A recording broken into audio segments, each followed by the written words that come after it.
Hello, everyone. This is Emily from the U.S. Embassy in Algeria, and you're watching Let's Chat, a show on American culture. This program is hosted by the American Cultural Center Algiers, which is located in the U.S. Embassy. The ACCA is a great place where you can come and practice English, read books, and hear talks like this one. But we're still closed to the public because of COVID, and we hope to reopen in the coming months, so stay tuned on that.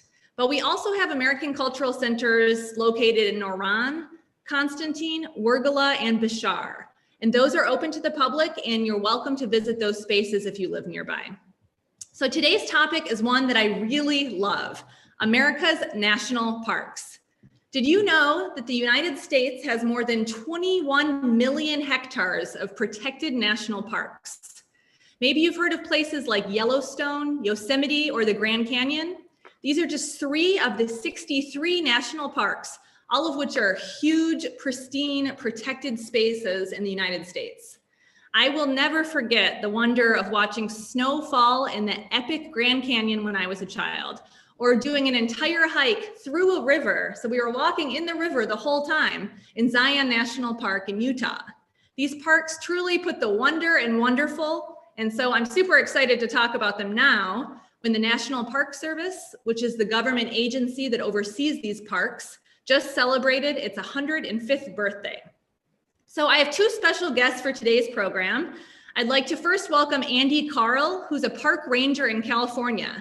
Welcome, Andy. Hello, everybody. Glad to be here. So glad to have you. And we'll come back to Andy in just a little bit and hear about what a park ranger does. But first, we'll hear from David Cruson. David has 34 years experience with the National Park Service. Currently, he works in the National Park Service's Office of International Affairs. His area of responsibility includes any country in the Middle East or Africa that wants to collaborate with the National Park Service. So examples of working with Middle Eastern and North African countries include helping Qatar establish its first national park and setting up a sister park program between Great Basin National Park, which is in Nevada, with Toubkal National Park in Morocco. David's a former Peace Corps volunteer who served in Tunisia, where he worked to establish a freshwater fisheries program. He can still remember a few words in Arabic, so maybe he'll share some of those with us today. Please ask your questions about national parks in the YouTube chat.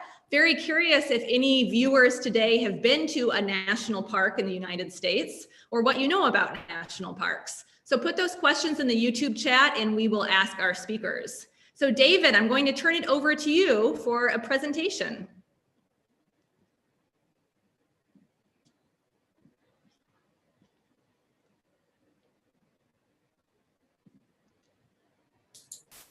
شكرا Emily. من جديد أنا اسمي ديفيد واليوم عندي PowerPoint ألوكم. So that's about the extent of my Arabic, I'm sorry. But I'm excited to be here today. I do have a PowerPoint and I'm going to show it to you now. So can everybody see the screen? Not yet. Sorry. I'm sorry, I forgot the share screen. Okay.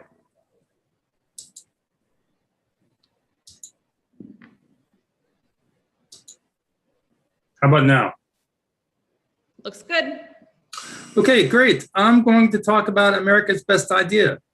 And I guess you can guess what that is since we're from the National Park Service. It's the establishment of the world's first national park and also the establishment of the National Park Service. So when I give these presentations, I like to start at the very beginning. So I'm going to give you a little bit of history. When the area of the United States was first settled, the European colonists came along and settled in this region we call the Atlantic seaboard, right along this coast, from Maine all the way down to Florida. After we got our independence from England, these 13 original colonies became states. And then as time went along, more states were added to the Union. In 1803, we purchased land from France for $18 million, which was called the Louisiana Purchase, and that is this land from down here where my arrow is all the way up here into the Midwest. And then in 1846, we had an agreement with England. We acquired what is now Washington State and Idaho and Oregon. And this area down here in California and Arizona, New Mexico, and Texas, we acquired from Mexico. So as time went along, more and more states were added. And then in 1862, when President Abraham Lincoln was in office, he wanted to settle this region, which the Midwest and the West. And so he issued a proclamation called the Homestead Act. And this act allowed people to go out into the area of the West and settle the land.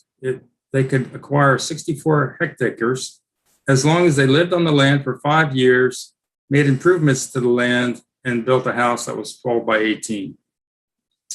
This was during our Civil War, so not too many people took advantage of it. But after the Civil War, thousands of people went out west to get their little piece of paradise.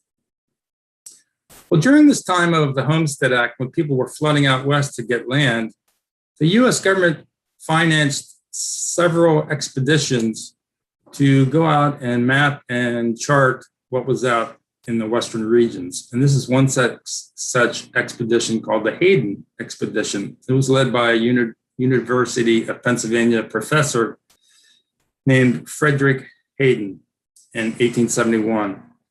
And when he went out west, these expeditions often took along painters and photographers to document what was out there. And this is a famous painting from 1871 that was done by a famous American painter called Thomas Moran. He painted the Grand Canyon of the Yellowstone.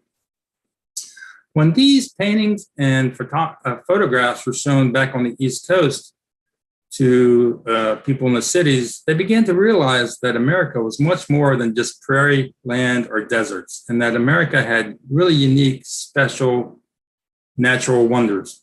And so various conservationists got together and began to push to set aside this land as some sort of national park before land speculators or homesteaders came out here and grabbed little slices of it.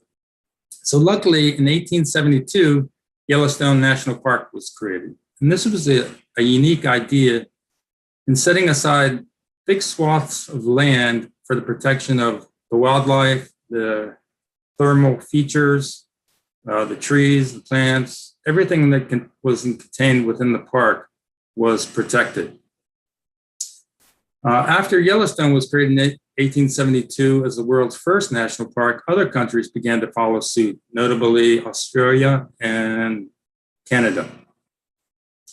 Well, when Yellowstone was created, the US government designated a park superintendent to oversee the property, along with one park ranger. He's our first park ranger. His name was Harry Yount. And it was really difficult for them to manage this site. It was the size of Yellowstone is almost 900,000 hectares. So you can imagine two people managing 900,000 hectares is just about impossible. People would come in and poach the animals and cut down timber to make homes and climb on the thermal features. So it was really difficult for them to stop this. So the U.S. government asked the U.S. Army to provide protection to national parks. The U.S. Army did a pretty good job. It tried the best it could, but of course, it's not really set up to manage national park units. So by 1911 or 1912, some of these units were in disrepair. And so various conservationists began to tell our Congress that, hey, you need to create an agency to protect these national parks. And so in 1916, the National Park Service was established. And our mission is to preserve and protect unimpaired the natural and cultural wonders or cultural sites within our service, unimpaired for current and future generations. So this means if you were to get a flight out of Algeria and fly to Arizona, and take a bus or a car and drive up to the Grand Canyon and stand on the south rim and look at the viewscape, the canyon, somebody visiting 50 years from now or 100 years from now should see the exact same thing.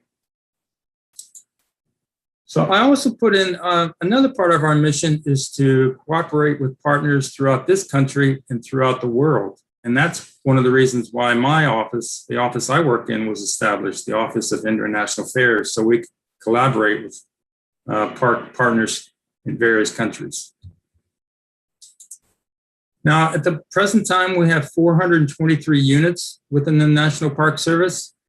Not every unit within the National Park Service is a national park. We have over 20 different designations of what our parks are. We have national parks, which are at the top of the list. They usually contain something very scenic, something spectacular, like the Grand Canyon or Yosemite or Redwood National Park with the tall trees.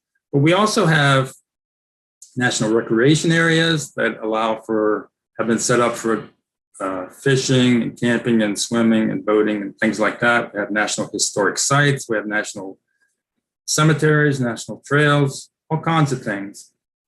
In the United States, there's a lot of different types of parks. A town or city can have a park, a small park. A county, most of our states are broken up into counties or townships, and they can have a park. And our states have parks as well, which may be significant to this particular state.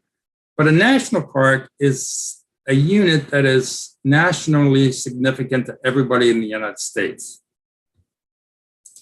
So when I give these presentations, people often ask me, how are units within the National Park Service created? So normally what happens is somebody from our Congress will introduce a bill saying, I'd like such and such a place within my state to be considered as a national park. And what the Park Service will do is they'll undertake a feasibility study. And that study determines whether or not the site in question actually is significant enough to be considered as a national park unit. It could be just significant to that state or that region, but it has to be nationally significant to the whole country to be considered a national park. And then if it is, then the legislation is passed, and each park has what's called enabling legislation. That discusses why the park is set up. Is it to create a recreation area for boating and fishing, like I mentioned?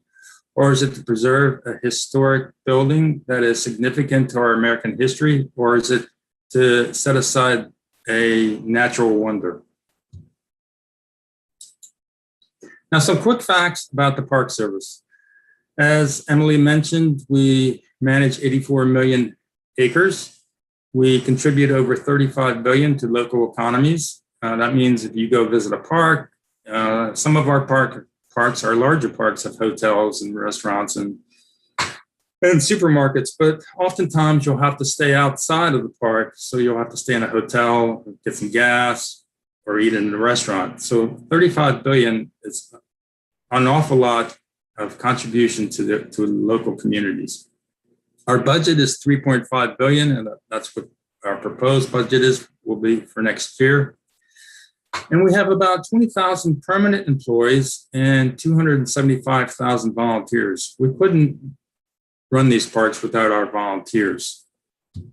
Now, during this pandemic, we've been told here in the United States to avoid crowded areas, to not attend indoor sporting events or go to movie theaters. So oftentimes, people will think, "Oh, I'll go to a national park where it'll be quiet, it'll be solitude, and I can find peace and relaxation." Unfortunately, during the pandemic, thousands of other people have had the same idea. So when you go to a national park, you often experience this. You can see when we were in our younger days, we only had 120,000 visitors in 1904, but now we're up to 327 million visitors. And that's a lot of people in 423 units. So When you go to seek solitude, you often run into these traffic jams. And then if you're lucky enough to get into the park and lucky enough to find a parking space, then you run into these crowds, such as shown at the lower right-hand corner at the Grand Canyon. I also wanted to talk about our volunteers. We have a special program within the Office of International Affairs. It's the International Volunteers in Parks Program. And this allows people from other countries to come and live and work and train in one of our national parks. We have specialized visa authority from the State Department. It's called a J-1 visa. And people can live here in our parks for anywhere from 3 months to a year and get all kinds of specialized park training, which they can take then back to their home country and apply. And this volunteer in the lower right was working on a migratory bird banding project. Now, I wanted to quickly go over some of the types of jobs we have in our park service. At the top of the park manager is called a superintendent. If it's a large enough park, sometimes it'll be a deputy superintendent. If it's a small park, then you have a site manager. But within the park, we normally have law enforcement rangers that protect the resource. Then we have maintenance staff that take care of the buildings, pick up the trash, clean the restrooms, repave the trails if necessary, the roadways. We have natural and cultural resource managers who utilize science to protect the resource. We have visitor service rangers who normally work in the visitor center to help answer questions about what to see and do in the national parks. We have firefighters, of course. And then we have international cooperation specialists, which is me. This is me with a group of delegates on a study tour of our national parks, a small delegation from Bahrain. This was about 8 years ago. And then finally, we have interpretive park rangers. These rangers tell the story of the national park and explain the significance. And I was an interpretive park ranger for a while. And I think this is what Andy does. So I was hoping this could segue into his talk. So thank you for listening. I hope I explained what national parks are all about and gave you the history. And I welcome any questions. Thank you.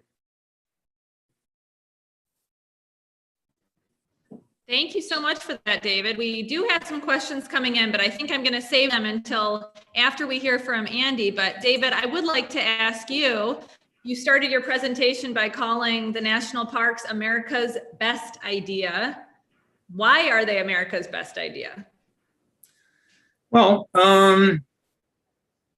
it's been great preserving natural and cultural wonders, keeping them from being overdeveloped, keeping them pristine. It's been a wonderful thing for America and the world. You can tell that we have so many visitors, 275 million visitors. People just love our parks, and it has become America's best idea. Well, I didn't mean to set you up there. I do agree that they're America's best idea also. So I'm in full agreement on that. Andy, we'll kick to your presentation here, but I'd like to just tell our guest a little bit about you. So we're about to hear from Andy Carl, who, as I mentioned, is a park ranger in California. He's currently the Sequoia District Interpretive Ranger and Safety Coordinator for Sequoia and Kings Canyon National Parks. You probably don't know where those are, but he'll explain that to you. Andy started working for the Park Service in 2013 as a volunteer, and he's worked at 6 parks, including Yellowstone, Knife River Indian Village, Golden Gate, Oregon Pipe, and his favorite park, North Cascades National Park. He's currently evacuated from Sequoia National Park because of wildfires, so he's coming to us today from a hotel in Fresno, California. Andy, hello, and I'm very sorry to hear about the wildfires in California. I hope you and your colleagues are doing okay. We are, and thank you for checking in. I just wanted to confirm, are you all seeing my screen here? Looks good, yes. Excellent. Well, thank you very much for having me. It's really it's really a privilege to work for the National Park Service as a park ranger, and it can be at times a strange thing to think about what is it that I actually do. And as David mentioned, I'm an interpretive park ranger, but in thinking about what is my job actually with the National Park Service here in the United States, I thought a little bit about a day in the life of a United States National Park Service ranger. And in order to tell that story, I thought a lot about actually what my career is and has been. So I thought I would step you a little bit through how did I even become a park ranger and talk to you about what my days have been like throughout my time. And I think that will help shed a little bit of light on what it is to be a park ranger in the United States. So this is a picture of, this is mostly me, everybody, by the way, because I'm evacuated here in Fresno, and this is what I had access to. So I did my best to share some beautiful pictures of the national parks, but I'm starting out with one here in the city of Chicago. I'm on top of a bus giving a tour, and I lived in the city of Chicago. I, in fact, managed a small theater company, so we did plays. I really enjoyed that, but I was looking to do something a little bit different. I had never really been a person who went to national parks in the United States. I grew up in the middle of the country where David was mentioning part of the Louisiana Purchase. I grew up where Lewis and Clark explored in Nebraska. Had not really gone to a lot of national parks. I had been living in Chicago and was looking for something different. And so what did I do? I did what a person would do about 9 years ago. I Googled, how do you become a park ranger? I just thought it sounded interesting to me. And so I began my journey, and my journey began in one of the most beautiful places on the planet. And Emily mentioned my favorite national park. It's called North Cascades National Park Service Complex. I'm going to talk a little bit about the different parks today because David mentioned we have a lot of different types of ways we manage units. I'll talk a little bit about that today, but this is what is reported to be the most photographed mountain in the world. It's called Mount Shuckson, and it happens to be in North Cascades National Park. But I began my career there, not with the National Park Service, but with another entity that worked within that national park called Seattle City Light.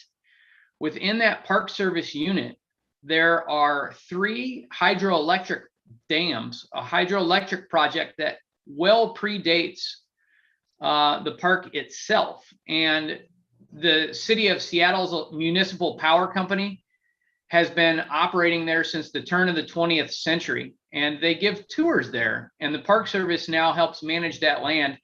And I started working for a park partner. So I would give tours every day out on a boat, out on this hydroelectric project in one of the most scenic places that I have ever been. So we would take visitors out on this boat that you see on the left-hand side, and we would tour the North Cascades. And that was what I did every day while I began working for the National Park Service, was take folks on this tour. But another important thing David talked about that I did while I was there. Now, this is a picture of me in front of an amphitheater. And this is after that first season where I worked for the city of Seattle, but I volunteered while I worked at the national park for Seattle City Light. I volunteered with the National Park Service as a carpenter, and my in with the National Park Service in that volunteer process was I helped refurbish this amphitheater. This is a place where people will come to see interpretive park rangers give programs at night, and it was really in very much in disrepair, and I led a group of volunteers as I was a volunteer carpenter in rehabbing this facility. And then right after that, the next year, and so I should say I started out my career as a seasonal park ranger where I would work 6 months at a time for the National Park Service, but then I would not have work year round. After that first season working for the park partner and being a volunteer for the park, I came back, and this is one of the lakes on the hydroelectric project in North Cascades. I came back and I did that same job giving tours as an actual park ranger. So I was then, after 1 year working for the National Park Service, giving tours, doing the same job that I did, which I think is something that is important to note about national parks, is that it is truly a partnership with many organizations to help manage these units. And so I did that same job, but I started to do some different things as well. This is a picture not from North Cascades. A friend of mine from Grand Teton sent this to me, but I was looking for a picture of search and rescue. So after my first season, moving into starting to work for the National Park Service, although I was an interpretive ranger giving tours, I started being involved in things like search and rescue. And so if someone were to get lost in the park, I would take trainings and be prepared to be part of a team that would also then help in those types of situations that happen in national parks quite often. And so there's a lot of other things that can happen in the day-to-day. You have your normal job where I'm out connecting people to the resources, the way we explain it, but giving them a tour of that hydroelectric project. But then I served as part of a search and rescue team as well. And another cool thing we got to do is work with the resources themselves. This is a creature that we have here in North America that we call a pika. It's in the lagomorph or rabbit family. And this is something that we were studying in North Cascades National Park. I, in fact, was able to help participate in some of the research studies that were happening. So I hope you're, getting the idea that you have your standard job, but then there's a lot of other things that need to get done within the park, and that hopefully, as you get better at doing your job, you free up some time to do some other things. So these were my first 2 seasons at North Cascades National Park. And then I went to a spot, and this is a picture that I took at Old Faithful in the winter. David mentioned the Hayden Expedition happening in what is today Yellowstone in the 1870s. And in fact, this is a picture, same as Thomas Moran's painting, probably not quite as artistically appealing, but nonetheless, my rendition with my cell phone camera of Yellowstone Falls. And I spent 2 winters in Yellowstone, not working for the Park Service again, but working for a park partner. In fact, I led tours in these over snow vehicles. I think this is a pretty interesting thing that we do, but we have these huge tires on these buses that have almost no air in them. And I took people into the interior of Yellowstone in the winter. The park was closed, so I would take them around, see wildlife, go to Old Faithful, go to the Grand Canyon of the Yellowstone. But another interesting thing that I did that was part of my job, but a little bit separate, was these vehicles were brand new. And as you can see here, that snowpack that the vehicle is going over, we were actually doing a study to assess the viability of these vehicles going over snow in the future with the University of Arizona. And so as part of my duties there, I was giving tours, connecting people to the resource, but also looking to do research in the parks to help advance the park's ability to continue to manage the park. So interesting things continue to happen that are, I think, outside the scope of your normal job when you work for the National Park Service. So this is after a couple of years, still being a seasonal. I go back to North Cascades, and this is a beautiful portion of the North Cascades called Hosamine. And Hosamine is a Coast Salish native word that means sharp like a knife.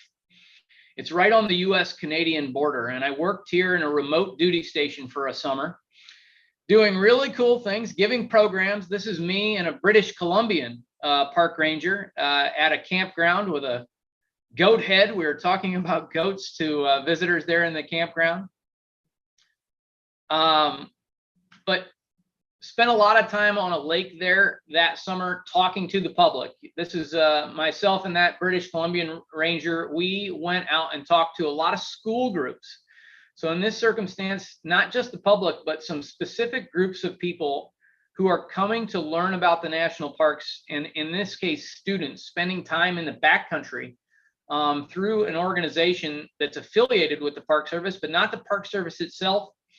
And then another picture there on the bottom right of a fish, as that was another research project happening in the park. We assessed the fish population within the lakes on an annual basis and got to participate in a study with that. So we harvest some of those fish and do some health checks on them. Actually, we actually open this fish up and see how the health of the fish on the inside of the fish is. So really interesting things continuing to be added to my plate. And then went from Yellowstone and North Cascades National Park to a historic site in North Dakota called Knife River Indian Villages. And you can see here the depressions of where the Indian village was along the Missouri River, which is in the central part of the United States, just south of the Canadian border. But this site, as opposed to the beauty that we've seen in the other places, the point of this site was preserving this cultural resource, which is a home site of the Hidatsa Indian tribe in North Dakota historically. As part of those duties, there is a reconstructed lodge there at that facility that you can see. That was where those, if you go back, kind of look at those depressions in the ground, those round circles there, you can see this is the type of structure. This is a reproduction, but this is the type of structure that was in those, that would have been built on top of those. And so I would talk with the public about this, take them through there and take them on tours. And then you can also see on the left-hand side, that's a picture of me, excuse me, well, that is a picture of me, but above the picture of me is, that's from a school. I went as a park ranger to schools throughout the entire state of North Dakota over the winter that I was working at Knife River, and connected students throughout the state to the site itself by presenting programs. And this one, that picture there is a bunch of kids that we roughly estimated weigh about the same amount as a bison or American buffalo, underneath a buffalo rug with the skull there. So we think we had almost the whole class participating in that experiment to see how big a bison might have been. Also gave tours, cross-country ski tours there. So along the Missouri River, kind of looking down in the Missouri River in the winter, we would take cross-country ski tours to go and see areas within the site that the Hidatsa people would have traditionally used. And it's cold in North Dakota. I just thought everybody there might be interested in it. It was the coldest place I've ever been. And I mean, when I say that, it was quite a winter. So, but this is what the day-to-day life was like in North Dakota, going to schools, taking people on tours of the site itself, and working at that visitor center. And then, of course, I went back to North Cascades for one more summer, and I put this picture in because I think it's interesting. Another thing that's happening is we are looking to reintroduce or augment the population of grizzly bears in that area. And that ultimately in the United States is managed by another organization, but the Park Service manages lands. And so we talked a lot to the public about the impacts of adding grizzly bears back to the landscape or continuing to not have grizzly bears on the landscape in North Cascades that summer. So these are the types of jobs you end up having. There keeps being more and more. We had one more quick stop, and this is my wife and I here, at the Oregon Pipe Cactus National Monument. We were there for just about a month because I was still a seasonal park ranger working about 6 months at a time. This is down on the U.S.-Mexican border. And beautiful, this cactus is really only located in this area, but it's an international biosphere area, as it is the coming together of all of the ecosystems that exist in that one desert, the Sonoran Desert. But I didn't last there very long because I did ultimately get a permanent job, and my job changed. I stopped being an interpretive ranger for a minute, and I moved into an office. I got an administrative job at Golden Gate National Recreation Area. and Golden Gate National Recreation Area. This is basically the view out of my office. So, I mean, it does look like an office, but the view did help. So this is pretty much the view out of my office at Golden Gate National Recreation Area in San Francisco. That's the Golden Gate Bridge there. And I worked in the office of the superintendent. In that office, you do a lot of different things. I have just a few pictures here though. And this is, I put these pictures up because I think this is a great example of how diverse some of our sites are. Golden Gate National Recreation Area includes on the left-hand side there, that's Alcatraz. On the top in the middle there, that's also Alcatraz. And this is taking some people on a tour of Alcatraz that were some guests of the superintendent. There are forts there. There's all kinds of different sites within the Golden Gate National Recreation Area site.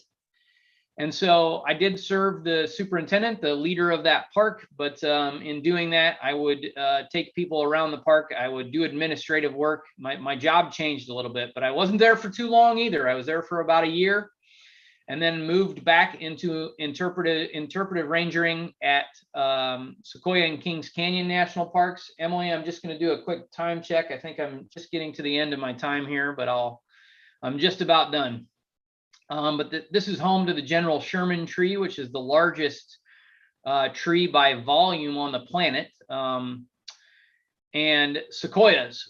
This is a sequoia cone. They're actually very small, but I just thought it'd be interesting, as sequoia cones are all over the paraphernalia of the National Park Service. And I'm going to show you one thing at the very end, but I just thought I'd show you a sequoia cone there very quickly. Some other photos from Sequoia National Park. But what is the day-to-day like now for me as the Sequoia District Interpretive Ranger? This is a picture of a building that was historically in the giant forest. Today, we have renovated the giant forest, and we have only one really remaining building from a different management time, and this is the Giant Forest Museum.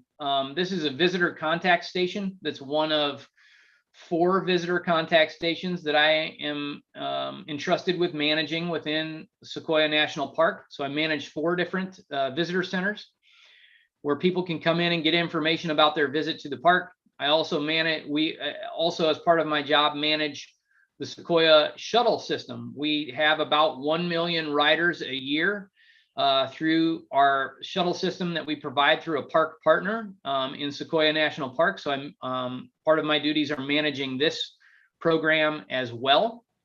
And I would say that's the bulk of my 2 duties, is managing those visitor contact stations and this shuttle program. But the duties are all over the place.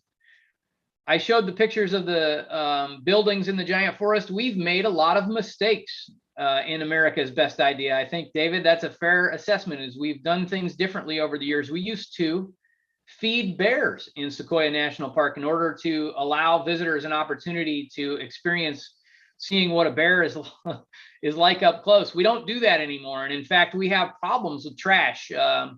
And these are types of things that I work hard to communicate with the public about what we need to do today in a park to keep everybody safe. We trap bears today. That's something we do a lot in the park I work in, and I'm pretty heavily involved with that in order to do some research and then keep them from becoming a problem with humans. That's a big issue that we have. I think a term that we use a lot is protecting people from the parks and protecting the parks from the people. That's a phrase that we use a decent amount in the National Park Service. I don't like to think of it as protecting parks from the people. I like to think of it as educating people about how they, can recreate in a park. So we do that a lot. I know that Emily mentioned we're out for some fires. We do a lot of prescribed fires in Sequoia National Park, but throughout the National Park Service. This is a picture of a prescribed fire from a couple of years ago. And when we have these, I will be out talking to the public about what we're doing and why we're doing it. But then I think recently we've had a lot of fires in the United States, wildland fires. And these have been started by natural causes, primarily lightning strikes, but there are impacts from climate change, certainly. And this is another thing that I do as part of my duties, a collateral duty, we call it. I am a wildland firefighter as well. And so that's something else that can happen. In fact, on the right-hand side there is the start from the day after the lightning strike. That is the fire that evacuated me today. This is another duty on the day-to-day. This is us evacuating our staff from Sequoia National Park. So we're out evacuating folks, having a rendezvous point, getting them moved into what is hotels in Fresno primarily. And the other day-to-day pieces, I know I have no fires here, but I mentioned, Emily mentioned me being the safety officer. So we're in charge of posting things for the public to let them know the safety procedures that are in place. So this is us earlier in the year putting up some no fires signs when we had to ban campfires in our parks. I manage a lot of staff as part of my daily job. So I think this year I had about 23 different folks working underneath me in the operations that I manage. And this is just a picture of some of that staff from this year. And then another really important thing that I know that David mentioned, but we have a lot of volunteers in our parks, and we manage volunteer programs as well. And this is, I think, a really amazing group of people who have been coming into Sequoia National Park doing restoration for really a couple of decades now. Groups like this have been coming in. And so this is another part of the day-to-day of being a Park Service ranger here in the United States. So I'm gonna being an interpretive ranger, you know, this is one of the things I think about often is what exactly is it that I do? I really appreciate the point, but I have an interpretive thing here. Like, you wear an awful lot of different hats on the day-to-day as you're working for the National Park Service. Ultimately, this hat is the one that I wear on the regular, the flat hat. It's an iconic symbol of National Park Service here in the United States. And I mentioned, I'll just get up a little closer here and see if you guys can see, but just kind of on the hat band there, on every hat band, on every belt that a National Park Service employee in the United States has, there are sequoia cones. The sequoia cone is really important to the National Park Service, not just symbol, but also protecting those trees. And I think is a great representation of the natural cultural resources that we protect. And ultimately, that's my job on the everyday, is, as David mentioned, to help the United States protect and preserve for the current and future generations of United States American citizens, but also people from around the world, to protect these natural and cultural resources so that people can enjoy them for future generations. So that's what I do. Thanks for having me here today. And I know I think we have some questions. Thank you so much, Ranger Carl. That was a great presentation. And man, do you really wear a lot of hats? A carpenter, search and rescue, firefighter, researcher, bear trapper, fish researcher. I mean, that was really a lot of information. So just wanted to share with you guys some of our comments that are coming in. A lot of our viewers don't really know much about the national parks, but they've seen them in various documentaries. One viewer said that she's watched lots of, well, actually, sorry, this was a man, Eunice, said that he watches documentaries on National Geographic, so he would love to see the parks in real life. Osama said, for some reason, it seems like these parks were portrayed much more in 80s action blockbusters, Stallone and Seagal films from the 1980s. I'm not sure which movies he's speaking about, but I think they're portrayed in movies today also. A lot of people, I think, are expressing, aren't the parks a dangerous place? Debrice Elisa said, my question's about camping in the national parks. In Algeria, we do not worry about facing animals. Here in Northern Africa, there's not the animals that there are in the rest of Africa. But in the US, there are so many dangerous animals. How do we deal with this situation camping? And Andy, if maybe you want to address that, you did talk about bears a bit. I mean, how do people deal with the dangerous animals in the national parks? One of the important things that we try to do for folks that are going to stay in a national park is make sure that they're aware of the dangers that are present to them while they're there. And we do that through messaging all the way from our website to the literature that they get when they come to a national park, to if we have an imminent danger, we could even close a campground or a camping spot down. That's something that could happen. So right now, because of the fires that we have here in Sequoia National Park, many of the areas we have within the park are closed. And so we will evaluate those dangers, and ultimately we will do our best to alert the public to what they are. But I think in the end, the key is education. We try to educate the public as to how to safely recreate in their national parks. Thanks for that. And there was also some questions about what those very, very tall trees were. So I'm not sure, since those trees don't exist here, if you want to talk a little bit about what those tall trees are. Yeah, those are sequoias. Sequoias are the largest tree by volume on the planet. There are two species of trees that grow a little bit taller, but they are the largest trees by volume on the planet. They, at one point in time, existed on many other places on the planet, but since the last ice age, they have only existed on the western slope of the Sierra Nevada mountains in the United States, and just between Lake Tahoe in Northern California and just a little south of that. So they've been relegated to a very small area based on their climate needs. I do know that they have them growing in a couple of other places around the world where people have taken seeds from California and grown them, but they are an amazing tree, and they are the largest tree by volume on the planet.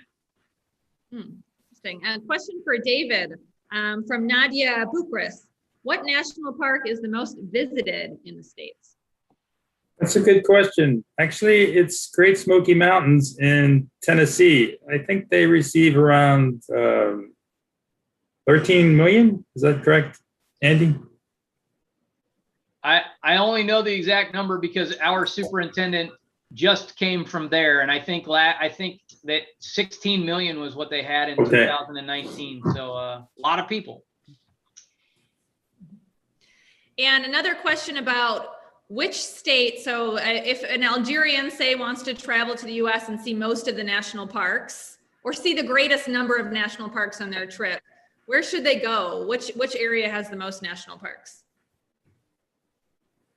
That's a good question too. I'd have to Google that. On the eastern part of the United States, a lot of the parks are smaller, and there are a lot more historic sites on the East Coast. But if you wanted to see the natural wonders, then you most likely head out west, where the big parks are, the big iconic parks like Canyonlands and Arches and Yellowstone and places like that. But the distances between those parks can involve a lot of driving. So the best place to see a lot of national parks are places, some of our states like Virginia or New York, perhaps, or Ohio. That would be my guess. Mm-hmm. And I think there's some questions coming in. Somebody asked, oh, you can drive your car in Yellowstone. I didn't know that. I think it's hard for us to just express in this talk and in these photos, one, how massive the United States is. And how you can drive for miles and miles and miles and miles and miles and miles and miles and just be in nature.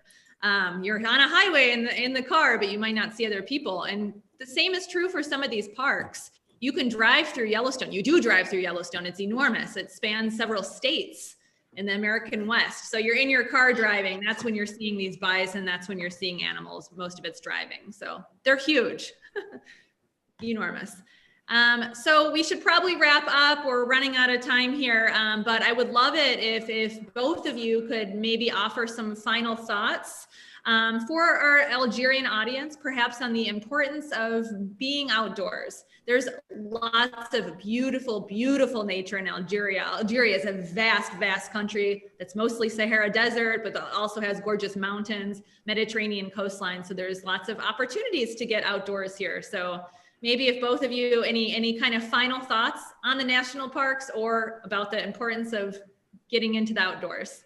David? So for me, having lived in Tunisia, I'm sure it's similar in Algeria as well. Like Emily mentioned, the beautiful Mediterranean coastline and the mountains. You have a great resource. I looked it up. I forget how many national parks you have in your country, but you seem to have at least a dozen or so. Get out and explore those areas and enjoy nature and see what those have to offer. And hopefully some of you will eventually have the opportunity to come to visit the United States and visit our national parks. We have so many different kinds and such beauty here. I hope that you can come and see it. Thank you. Thanks. And Andy? I think one of the important things for me as I started to work for the National Park Service and started to think about my connection to the world differently is just that experiencing, whether it's a historic site or a park, but going to places and thinking about how connected I am to the world. Even today, I'm thinking, this is pretty amazing. I work for the National Park Service. I'm evacuated. I'm here in Fresno, California. And yet I'm still connecting with folks in Algeria. This is just, it's an amazing opportunity when you get to go to a park to think about how connected everything really is. That's what my experience has always been. The power of these sequoia trees that you were asking about, it has been me thinking about what is my impact when I'm in Fresno at the hotel on the world that I am living in. And I hope that as you go out and you experience parks, you think about how connected we really are. I know I've never met any of you. I hope you're enjoying this, but in the end, we now have a connection that we didn't have before. And it's something that I'll think about. And my experience in parks has always helped connect me to the greater experience of being a human and existing in this, in this universe. So, so I'd say, I love that. Yeah. Thank you so much. It was beautiful. I think a great ending note for this talk. Thank you so much to my two guests, David Cruson of the National Park Service and Andy Carl, also of the National Park Service, a park ranger in California. Thanks to everyone who watched on YouTube. Please do subscribe. We do programs like this most Wednesdays at 6 p.m. So I hope